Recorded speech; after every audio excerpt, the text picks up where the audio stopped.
Mangkarta tampak geram. Jiwa petarungnya mulai dibangkitkan saat itu. Nantangin saya kamu ya? Bohong itu omongan dia. Jangan dengerin. Dia ini mau menikahi saya karena dia kepengen kok. Kenapa nuduh kami yang enggak-enggak hah? Tanda seru petik 2. Aku Mangkarta. Penghulu itu tampak kebingungan. Terutama beberapa dari tamu bingung ingin memihak dan percaya yang mana. Rashid kembali berkata, Hafa menikahi pria ini karena untuk melunasi hutang yang ditunggak ibunya, yang sudah jatuh tempo. Karena tidak memiliki biaya untuk melunasi hutangnya, maka pilihan satu-satunya yang dapat dirinya ambil adalah dengan menikahinya. Tandas Rashid. Para tamu kini entah kenapa jadi percaya dengan yang Rashid katakan. Rashid melempar uang sejumlah 15 juta tepat ke hadapan Mangkarta. Itu hutang mereka yang saya bayar secara kontan. Jadi sekarang Hafa tidak terikat lagi dengan pernikahan ini. Tandas Rashid. Mangkarta tercengang tidak percaya. Banyak tamu juga terheran dengan keadaan ini. Bahkan Hafa sendiri tampak berkaca-kaca. Tuan Rashid, kenapa? Batinnya. Ayo Hafa, bangkit dan kembalilah bekerja di bawahku. Ajak Rashid. Hafa masih menatapnya nanar hingga tak sadar air mata menetes karena tidak mampu untuk ia tahan lagi. Hafa mengangguk seraya tersenyum. Beberapa saat setelahnya, Hafa mendorong kursi roda Rashid hingga sampai ke depan selasar rumah Hafa. Feby dan Ratmi merasa sangat berhutang budi padanya. Lebih-lebih Feby yang tampak antusias memandang tanpa bosan Rashid. Bahkan tanpa sepengetahuannya Feby memotretnya. Ratmi berkata pada Rashid, Tuan, terima kasih banyak atas pembelaan Anda barusan. Saya berjanji akan segera melunasi utang itu, ujar Ratmi. Iya Bu, tidak apa-apa. Saya ikhlas kok membantu Hafa. Ibu fokus saja dengan kesehatan Ibu. Biar nanti dari separuh gaji Hafa yang akan memotong hutang itu. Ujar Rashid. Iya Bu. Benar, Ibu jangan khawatir ya. Timpal Hafa. Kalau begitu saya pamit pergi dulu ya Bu, ujar Rashid. Kasim segera mendorong kursi rodanya. Tunggu. Feby cepat-cepat mendekati Rashid dan menyodorkan tangan padanya. Tuan, kenalin, aku Feby yang kemarin chat ke WhatsApp Tuan. Ujar Feby. Oh, iya, ucap Rashid menerima salaman tangannya. Tuan, saya boleh minta foto bareng Tuan gak? Tanya Feby. Rashid tersentak. Hafa langsung cepat-cepat menyergap Feby. Feb, kamu apa-apaan sih? Enggak Tuan, jangan. Feb jangan malu-maluin deh kamu, ucap Hafa. Tapi Kak, Tuan Rashid kan jarang-jarang kesini. Lagian kapan lagi aku foto-foto sama orang Arab? Mana ganteng dan cucok lagi. Aku sih kalau disuruh kawin sama dia sekarang. Juga mau Kak. Biar hutangnya lunas gitu, bisik Feby. Hafa gemas dan langsung mencubitnya. Jangan ngaco kamu, masih SMA. Gak boleh nikah-nikahan. Bisik Hafa. Tuan bisa pulang sekarang ya. Makasih banyak atas semuanya hehe. Insya Allah saya mulai masuk kerja lagi besok Tuan, ujar Hafa. Hari Senin aja udah masuknya. Supaya 4 hari ini kamu bisa bantu-bantu atau merawat ibu kamu sampai pulih sepenuhnya. Ujar Rashid.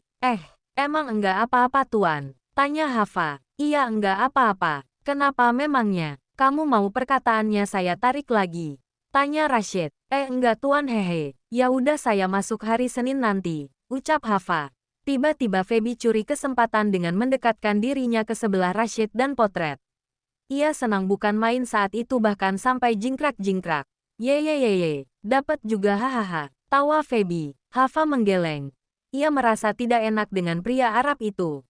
Maaf ya Tuan. Biasa sih yang kayak gini, ujarnya. Untung aja ada Tuan Rashid tadi. Kalau enggak mah bisa beneran nikah Mbak Hafa. Aku aja serem melihat gigi emasnya. Ujar Feby menggidik. Hafa menggeleng. Terkekeh bersama Rashid. Setelahnya ia bertanya pada Rashid. Tapi Tuan, kenapa kok Tuan bisa tahu ya kalau saya mau dinikahkan sama Mangkarta? Tanya Hafa heran. Kamu ingat beberapa hari lalu saya menelepon kamu. Kamu lupa untuk mengakhiri telepon saya. Di sana saya mendengar semua pembicaraan kamu dan para preman itu. Mulai dari situ saya merencanakan upaya penyelamatan itu, ucap Rashid. Hafa mengangguk paham. Makasih ya Tuan, ujar Hafa. Sama-sama. Beberapa hari setelahnya, di hari ketika Hafa kembali mendatangi kediaman Rashid, pria itu diam-diam sudah menunggunya di depan rumah. Dirinya berpura-pura sedang melihat keluar teras, menikmati pemandangan taman di depan rumahnya. Hava mendekatinya. Tuan, kau ada di sini? Tanyanya heran. Iya, saya lagi lihat pemandangan. Ujar Rashid berbohong. Oh gitu, udah selesai kamu libur panjangnya? Tanyanya. Hava mengangguk. Iya sudah. Oh iya. Saya ingin memberitahu kalau di rumah ini sudah ada pembantu. Jadi pekerjaan kamu di sini agak dikurangi. Tenang saja. Saya enggak akan memotong gaji kamu. Gaji kamu masih tetap sama seperti yang kemarin, ujar Rashid. Iya Tuan. Makasih banyak. Oh iya Tuan, sudah makan? Tanya Hava. Belum. Saya ingin memakan yukmish dan kofta buatan kamu, ucap Rashid. Hava terheran. Memang buatan saya enak Tuan. Tanyanya terkekeh. Iya enak. Sangat enak sampai saya selalu membandingkan antara buatan kamu dan buatan pembantu baru itu, ujar Rashid. Hava jadi tersipu malu dikatakan seperti itu. Senyum-senyum. Ya udah Tuan. Saya akan buatkan. Saya taruh tas saya dulu ya ke kamar, ujarnya seraya pergi masuk ke dalam. Beberapa saat kemudian, Hava pun memasak sesuai yang dipesankan oleh Rashid. Syukurlah semua bahan-bahannya sudah tersedia di dalam kulkas. Ia hanya tinggal memasaknya saja. Sembari memproses dan membuat adonannya, Rashid terus menemaninya. Karena beberapa kali ada hal yang Hava tanyakan mengenai cara pembuatannya yang sedikit dirinya lupakan. Rashid beberapa kali memberi petunjuk atau saran untuk Hava dan gadis itu pun menuruti semua petunjuk itu. Akan tetapi saat sedang membuat adonannya tiba-tiba saat membuka tepung, ada tepung yang memasuki matanya. Hava merasakan perih di matanya. Rashid khawatir dengannya. Kamu kenapa? Kelilipan Tuan, ucap Hava terus mengucek matanya. Jangan dikucek terus. Coba sini saya tiup, ujarnya. Hava hampir tidak bisa melihat apapun. Ia terus memejamkan matanya. Ia tidak tahu Rashid ada di mana. Ia coba meraba-raba. Tiba-tiba tangannya ditarik oleh Rashid. Di sini, ucapnya. Ia kembali berkata, bungkukkan tubuh kamu. Hava coba bungkukkan. Tapi kurang dekat, masih terlalu tinggi untuk dijangkau oleh Rashid. Dirinya pun ikut bungkukkan Hava supaya bisa dijangkau olehnya. Buka sedikit mata kamu. Jangan dipejamkan terus. Gimana bisa saya meniupnya? Tanya Rashid. Hava pun coba membuka perlahan matanya meski perih. Dan saat itu juga Rashid pun meniup matanya satu persatu. Berkali-kali. Gimana? Sudah lebih baik? Tanya Rashid. Hava coba perlahan buka matanya dan kedipkan berkali-kali. Tapi ia tersentak saat melihat Rashid dengan jelas yang berada tepat di hadapannya. Mereka saling bertukar pandang ketika itu. Kemudian Hava sesegera mungkin menjauhkan diri. Maaf. Hava kembali membuat adonannya dan memasaknya. Seorang wanita mendadak muncul mendekati mereka. Itu adalah Bisurti yang merupakan pembantu baru di rumah tersebut. Ada yang perlu saya bantu Non? Tanya Bisurti. Enggak usah Bi. Biar saya aja hehe, ujar Hava. Udah Bibi teruskan saja melakukan pekerjaan lainnya, titah Rashid. Iya Tuan, Nonnya pinter ya Tuan. Masih muda udah bisa masak. Anak saya mah boro-boro hehe, ujar Bisurti. Iya Bi. Supaya nanti suaminya enggak perlu nyewa pembantu lagi untuk membuat sarapan, ujar Rashid. Hava tersenyum mendengarnya. Entah kenapa terdengar seperti pujian. Non Hava tuh ya. Udah cantik, pinter, solehah, bisa masak, baik lagi. Kayak idaman para pria deh Non. Pokoknya sayang deh Non kalau kamu menikah sama orang yang kemarin itu. Masih banyak yang mau sama Non. Jangan mau dijadiin istri kelima, ujar Bisurti. Hava hanya terkekeh dan mengangguk. Ya kan Tuan, Tuan juga pasti ngerasa kalau Non Hava juga istri idaman banget kan? Tanya Bisurti. Rashid tersenyum dan mengiyakannya. Bisurti berbisik pada Rashid. Udah Tuan, sikat aja si Hava. Lumayan dapat istri solehah, bisik Bisurti. Hava yang setengah mendengarnya langsung menegur. Bisur, ngomongnya. Bisurti langsung tertawa tiwi dan ngeloyor pergi, meninggalkan mereka yang kian dibuat canggung. Mereka saling melirik satu sama lain lalu melengoskan wajah secepat mungkin. Rashid tidak mau terus bertahan di situasi serba canggung ini. Ia pun memutuskan untuk pergi dari sana, mendorong kursi rodanya meninggalkan Hava sendirian. Tak lama berselang, Rashid masih menunggu di dalam kamarnya. Sembari menunggu, Dirinya terus memandang layar ponselnya. Foto Hafa ketika sedang tertidur yang sengaja diambil oleh Rashid saat sedang bertelepon video dengannya. Entah kenapa semakin lama memandangnya, ia jadi senyum-senyum sendiri. Sangat menghibur. Rasanya sangat beruntung dirinya bisa memotret foto itu dalam posisi tidurnya yang seperti itu.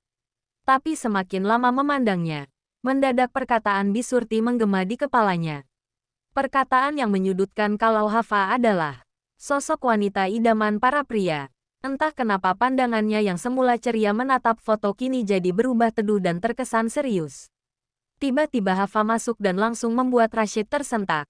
Sesegera mungkin ia sembunyikan ponselnya ke dalam saku celana. Dirinya melihat Hafa membawa sepiring makanan dan segelas minuman di sana. Makanan yang dipesan sudah ada di dalam satu piring itu. Tuan, saya bawa segini dulu ya. Kalau Tuan masih mau nambah lagi, Tuan tinggal bilang ya, ujar Hafa. Rashid mengiyakannya. Hafa pun segera menyuapi Rashid. Hafa tidak sadar secara diam-diam Rashid terus memperhatikannya. Pada saat dirinya menyuapinya atau menyendokinya makanan itu. Benar-benar wanita idaman. Dia solehah dan sangat baik. Selagi Hafa menyuapinya, wanita itu seketika sadar dengan pandangan lama Rashid. Kenapa Tuan? Tanyanya. Enggak, kamu lama sekali menyuapinya. Saya aja deh yang makan sendiri. Ucap Rashid yang langsung merebut piringnya dan makan seorang diri. Lebih cepat pakai tangan sendiri dibanding tangan kamu yang super lelet, ucap Rashid. Hafa hanya terdiam di sana, manyun.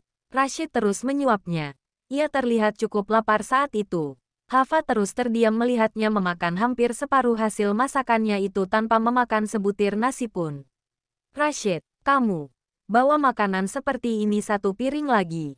Suruh Rashid. Tuan mau nambah ya? Sudah bawa saja, ucap Rashid. Tak lama.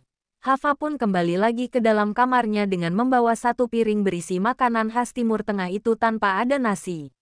Ini Tuan, ucap Hafa seraya menyodorkannya. Kamu ambil. Diambil. Makanan itu buat kamu. Kamu belum makan juga kan? Tanya Rashid. Tetapi ini kan makanan Tuan. Saya bisa makan yang lain nanti Tuan, ujar Hafa. Saya minta kamu untuk makan ini saat ini juga. Ayo. Pinta Rashid. Hafa sedikit tersentak. Kenapa tiba-tiba Rashid bersikap seperti ini ya? Mau tak mau pun ia segera mengambil kursi dan duduk. Memakan masakan itu di hadapannya. Baru satu suap. Hara merasa tidak enak memakan masakan yang dibuatkan untuknya itu. Tapi Tuan, ini kan makanan buat tuh. Saya bilang makan. Oke. Enggak usah ngomong apa-apa lagi. Pinta Rashid. Hafa pun langsung mingkem saat itu juga. Zahra yang baru saja menyelesaikan makannya segera mendekati mereka. Rashid, Papa bilang, kamu besok harus lanjut memulai kembali bekerja. Kamu sudah siap secara mental kan? Perusahaan juga sepertinya sudah sangat rindu denganmu Rashid, ucap Zahra. Rashid tidak habis pikir. Saya yang masih dalam keadaan seperti ini diharuskan bekerja lagi mengurus perusahaan yang akan kolaps itu. Tidak masuk di akal, respon Rashid. Yah, sayang. Masa kamu mau meninggalkan perusahaanmu begitu saja? Tahu gak sih Ras? Papa itu sangat menaruh harap dan sangat yakin kalau kamu bisa membalikkan keadaan perusahaan itu sepenuhnya. Makanya Papa mempercayakan perusahaan itu ke kamu. Lebih bagus lagi kalau kamu bisa membuat perusahaan itu semakin maju. Kamu yang bakal berkemungkinan untuk membuat Papa memberikan perusahaan pusat ke kamu. Ujar Zahra. Rashid hanya terdiam. Dirinya seperti menimbang seluruh perkataan kakaknya itu. Esoknya setelah salat subuh, Rashid dan Hafa segera berkumpul di depan taman rumahnya. Sebelum berangkat bekerja, Rashid ingin membiasakan terapi berjalan. Rutinitas itu sesungguhnya sering ia lakukan di pagi hari sebelumnya. Meski bedanya ia ditemani oleh pembantunya Bisurti. Hafa terus mengikuti Rashid yang coba berjalan dengan walkernya. Hafa sempat tidak percaya karena Rashid sudah agak terbiasa saat berjalan dengan walker tersebut. Lebih ke arah, dirinya benar-benar terpukau dengan perubahannya itu, dibanding hari-hari awalnya waktu itu. Setelah beberapa kali bolak-balik berjalan, Hafa bertepuk tangan, takjub dengan yang baru saja Rashid lakukan. Hebat Tuan, Alhamdulillah ya Allah. Sekarang Anda lebih terlihat leluasa saat berjalan. Syukurlah Tuan. Ucap Hafa penuh syukur. Rashid sedikit tersipu. Tapi ia alihkan segera dengan lontaran kata. Ya makanya. Nunggu kamu kelamaan. Mending saya belajar aja berkali-kali. Inilah hasil dari usaha saya itu. Ucap Rashid sedikit gugup di awal. Hava tersenyum. Tuan keren ih. Pasti tuan usaha kayak gini juga udah nggak sabaran ya. Pengen bisa jalan lagi seperti semula. Tanya Hava. Iyalah. Tentu aja. Mana mau saya terus-terusan tidak bisa berjalan seperti ini. Saya juga tidak ingin diremehkan orang terus. Tandasnya, memang siapa tuan yang menganggap remeh tuan? Coba bilang ke saya, ucap Hava. Ya ada pokoknya, apalagi dari keluarga bibi, paman atau istri keduanya. Mereka pasti sangat suka saya menderita seperti ini, ucap Rashid. Tuan I gak boleh suzon. Gak boleh tahu. Nanti diomelin Pak Ustadz loh, ucap Hava terkesan mencandainya. Siapa itu Pak Ustadz? Teman kamu, tanya Rashid heran. Masih tidak mengerti istilah Ustadz yang Hava sebutkan. Udah deh pokoknya tuan enggak boleh mikir yang aneh-aneh. Karena mikirin hal buruk, hanya akan membuat tuan merasa tidak nyaman. Waktu tuan jadi tersita dan kesehatan mental dan fisik tuan terganggu. Dan belum tentu juga yang kita pikirin itu beneran. Tuan fokus aja sama hal-hal positif seperti ini. Hal yang membuat tuan senang, ucap Hava. Entahlah. Saya bersikap seperti ini karena cukup tahu sifat beberapa dari mereka. Sebenarnya saya tidak sembarang membenci seseorang. Sekalipun memang saya selalu tegas dengan orang lain ketika di awal, ujar Rashid. Hava terdiam memahami perkataannya. Iya tuan, jangan terlalu dipikirin aja, ucap Hava. Rashid mendiamkannya. Tanda setuju. Oh iya, mau berangkat kerja jam berapa tuan? Sekarang sudah jam 6:30. Ujar Hava seraya menoleh ke jam tangannya. Jam 7. Sekarang kamu bantu saya siap-siap ke kamar. Titah Rashid. Hava pun mengiyakannya seraya mendorong kursi rodanya. Beberapa waktu berselang. Rashid sudah berada di kantornya.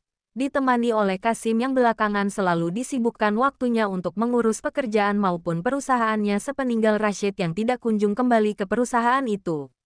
Meski Rashid masih selalu berhubungan dengan Kasim setiap waktu. Membahas bagaimana keadaan perusahaan setiap harinya. Rashid sudah berada di ruang kerjanya saat ini. Duduk di depan meja kerjanya. Laptop dan segala tumpukan berkas di hadapan. Kasim mengarahkan banyak hal pada Kasim mengenai apa hal yang harus ia lakukan pada dokumen-dokumen yang menumpuk di hadapannya. Bukan hanya menyelesaikan tugas dan dokumennya. Akan tetapi dirinya juga menghadiri rapat di perusahaan itu. Kasim begitu setia menemaninya kala itu. Beberapa kali dirinya keluar dari ruang kerjanya. Ia mendapati beberapa perkataan tidak enak dari karyawan di sekitarnya. Seperti, parah. Dia masuk lagi. Kenapa maksain diri sih ya? Lagi keadaan kayak gitu juga. Harusnya di rumah aja dulu. Gimana jadinya nih perusahaan dikelola sama orang kayak gitu? Petik 2. Rashid yang mendengarnya pun langsung geram dan hampiri kursi rodanya ke arah mereka. Kalian membicarakan saya barusan. Apa ada pertanyaan yang ingin kalian lontarkan ke saya? Katakan di depan langsung. Jangan di belakang. Munafik. Tandasnya. Mereka semua pun langsung terdiam satu sama lain dan menunduk. Untuk 4 orang yang membicarakan saya barusan. Saya mengharapkan kesediaannya untuk datang ke ruangan saya. Karena kalian resmi saya pecat. Tandasnya. Saya tunggu. Katanya sekali lagi dan langsung pergi menuju ruang kerjanya ditemani Kasim. Siang harinya di kediaman Rashid. Hava baru saja membuat nasi kapsa dan ditambahkan beberapa lauk lainnya. Zahra yang menita Hava membuatkan ini. Untuk makan siang Rashid nanti. Meskipun sudah disuruh untuk mengantarkannya dengan ojek online. Akan tetapi Hava tetap kekeh ingin mengantarnya sendiri ke kantornya langsung. Beberapa saat berlalu pun Hava sampai di depan kantor Light Corporation. Dirinya merasa begitu nostalgia dengan tempat yang pernah mempekerjakannya waktu itu. Meski pada nyatanya ia dikeluarkan dalam keadaan yang tidak enak.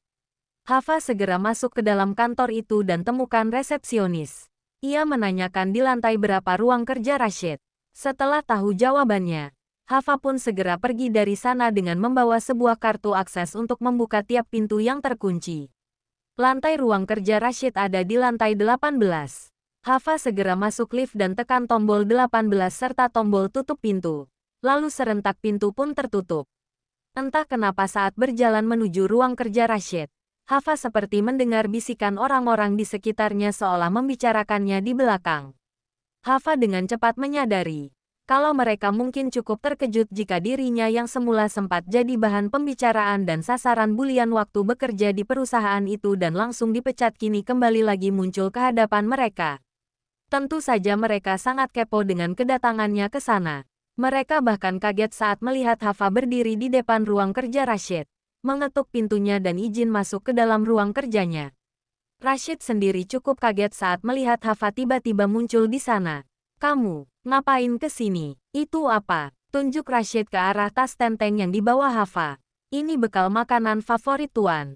Saya sengaja bawakan ini untuk makan siang Tuan. Belum makan kan Tuan? Tanya Hafa. Belum. Tapi kenapa kamu yang antar langsung ke sini? Ah, saya tahu. Karena kamu tidak ada pekerjaan kan di rumah. Jadi kamu merasa bosan lalu pergi ke sini. Tanya Rashid menyindir.